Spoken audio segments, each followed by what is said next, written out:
Life is hard. Flappy Bird is harder, but writing a humorous speech is the hardest. Contest chair, respected panel of judges, fellow Cavaliers and guests, a very good morning to all of you. Good morning. Yes, according to me, writing a speech has been the hardest task in my life. The moment I decide that I'm going to write a humorous speech, the world around me changes. I start to analyze and try to place every incident that I experience into my own speech. And my main victim in such a case has always been my younger brother. In my opinion, my younger brother has some wires in his head that are wrongly connected, or in fact disconnected. He is in fact known to do retarded things. For instance, when he spills water on the ground, he takes a cloth, wipes it politely, and squeezes the cloth there itself, and then wipes it again, and the process continues.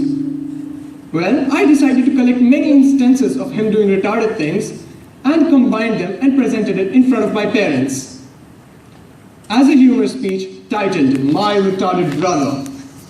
Whew. Ouch. My parents didn't even smile during the speech. And I'm sure you know how insulting and hurtful you feel when someone doesn't laugh at your jokes. It's like a denied high five. You go for a high five, bro. Oh. Just like now, right? That's how I felt when my parents didn't laugh at my jokes.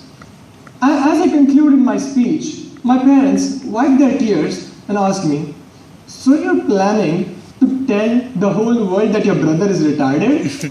Well, I think so. How could you even do that? We are trying to hide the secret from everyone since his birth, and you're going to reveal it in public? Wait, he is retarded?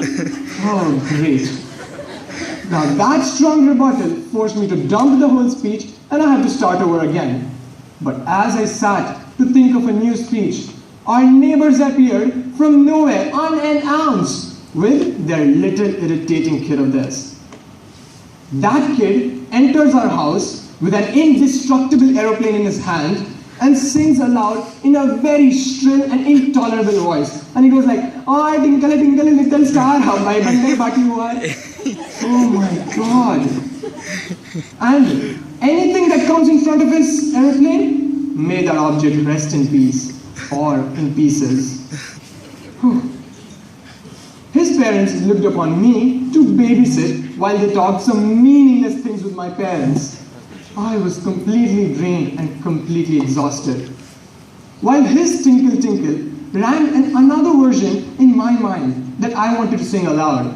And it went something like, "Tinkle, tinkle, little star, I want to hit you with the car, throw you over a tree so high, hope you break your neck and die." Ooh, he was so annoying.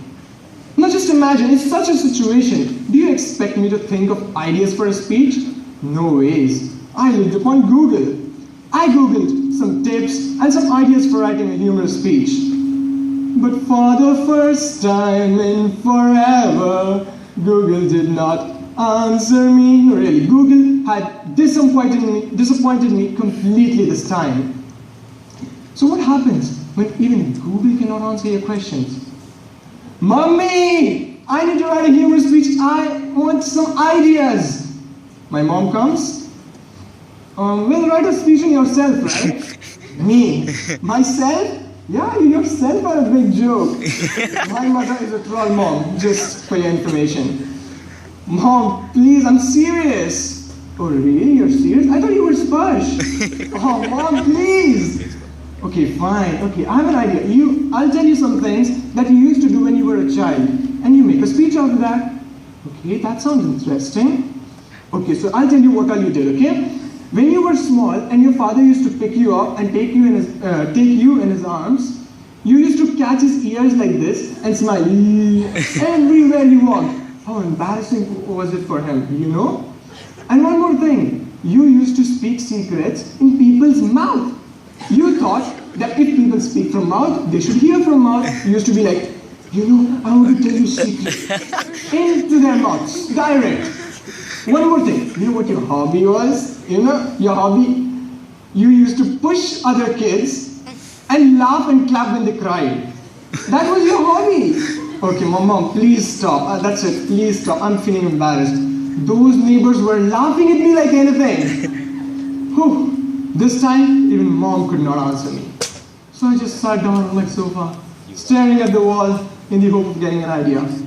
The kid returns. He comes. What you doing? I'm writing a speech. Why? Well, because I am participating in a contest.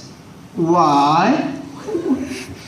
Because, you get really good food there. Why? I don't know. Why? Because I'm stupid. I'm stupid. Why? Oh my God, that kid was pure evil. And this continued for hours and hours, until it got so abstract and so irritating that I was like, why? Because some things are and some things are not. Why? Because the things that are not can't be. Why? Okay, that's it. That's it. You win. That kid took a sheer revenge for the poem that I had narrated to him. Why? What now? It's over, right? Why? Okay, wait. Is that the sound of your aeroplane that you're trying to imitate? What? Yeah, of course. Oh my God. I wasted my 2 hours on him. Oh God. Well, that was how my 2 weeks went after I decided to write down a speech. After which I realized that the experience of these 2 weeks was funny enough to form a speech. Till then, tinkle, little star, how I wonder what you are. Thank you.